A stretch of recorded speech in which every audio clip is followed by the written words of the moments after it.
Hey folks, this is Vince with Ads Gaming Addiction, and today we're going to look at Gotham. Now this is an elimination style board game, similar to Sorrow and Sword of the Seas. In fact, it's made by the same people. Though instead of moving a ship or a dragon along different paths, you're going to be trying to surround your opponents with walls in order to win the game.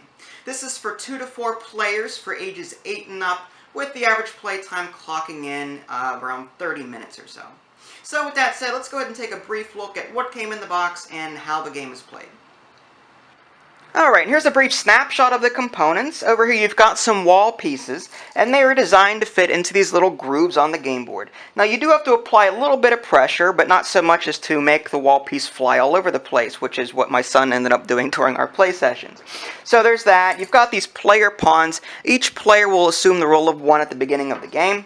You've got a game board. It's a 7x7 grid, and it actually has 2 sides. This is the brainy side, and this is the bright side, and that is represented of the 2 different game modes that the game has to offer. Finally, you've got these cards over here, and you only use these during the bright side when you're utilizing the bright side rule set. Basically, these cards come with instructions on how players should place walls and move around during the game. Now, if you decide to utilize the bright side rule set, the game manual actually does a very good job in separating the two out. You've got the bright side rule set here and the brainy side rule set over here. So you won't have to really worry about flipping through the manual trying to figure out which is which. Now, in order to set up the game, each player will choose a player pawn, and you'll place it onto its appropriate square. There's 4 squares near the center, 1 for each of the player colors. There's a blue one here, and there's the red one over here. There's a little dot to let you know that this is where you should start. And basically, you'll choose a starting player, and on a turn, the player will go ahead and look at their hand of 3 cards. You get 3 cards to start with, and you'll play 1 card. And let's just say that the player wants to play this card here. He's got some other cards here. These are wild cards. A card without a color is a wild card. And these wild cards usually allow you to do something special, like place a wall on any square, or allows you even sometimes to even move through walls. So you want to pay attention to these wild cards as they come up. But let's just say that the player plays this blue card on their turn. Now the first thing that they'll do is place a wall. That is the very first thing that you'll do. The card has 2 sets of instructions, and the first thing you'll do is place a wall. You'll need to place it next to a blue square. So the player, let's say it's red, will go ahead and find a square next to a blue wall and just put it like so. So that's adjacent. Now he couldn't put it here, for example, because you've got a red and a green square here that is not blue. So you need to find a nice little groove here that is next to a blue square. Jam it in there like that.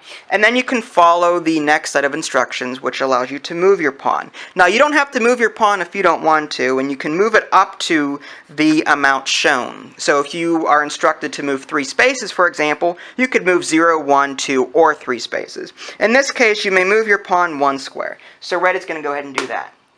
And that will end their turn. The card goes in the discard pile. He gets to draw back up to 3.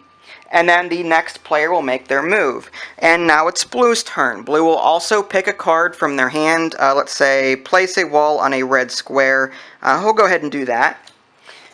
So the first thing he does is place the wall next to a red square, which let's just say he does this. And now he'll follow the movement instructions. You may move your pawn up to 2 squares. Let's say he doesn't want to move 2 squares. He'll move 1. So he'll go ahead and move his blue pawn over by 1. He'll discard that, and then draw again to refresh his hand back up to 3.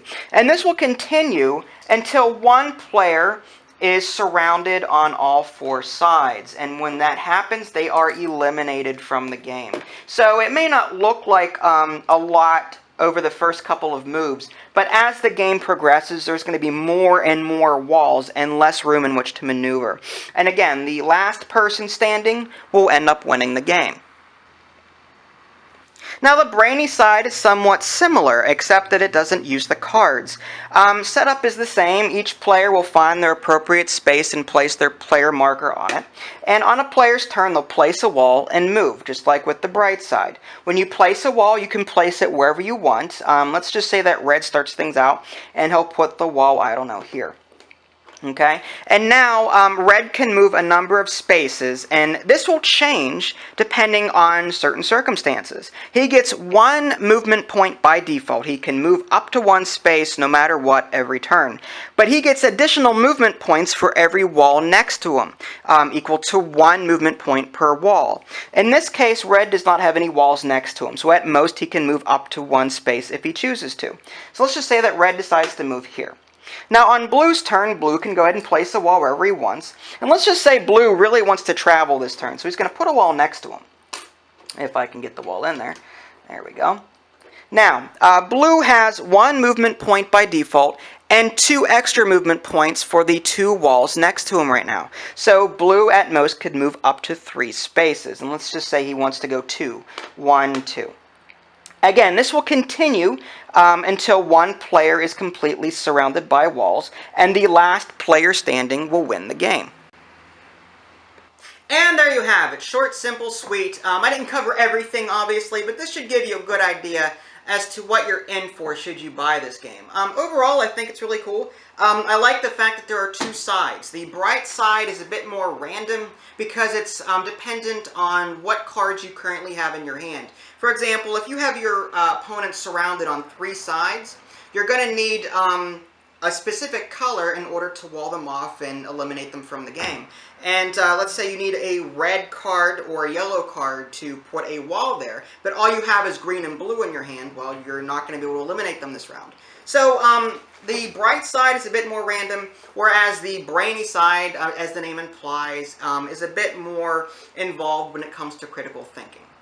So, with that said, you can check out my review at www.dadsgamingaddiction.com. You can also click on the links in the below description that'll take you there as well. If you haven't already, please subscribe to my YouTube channel. This is Vince, thanks for watching, and I'll catch you next time.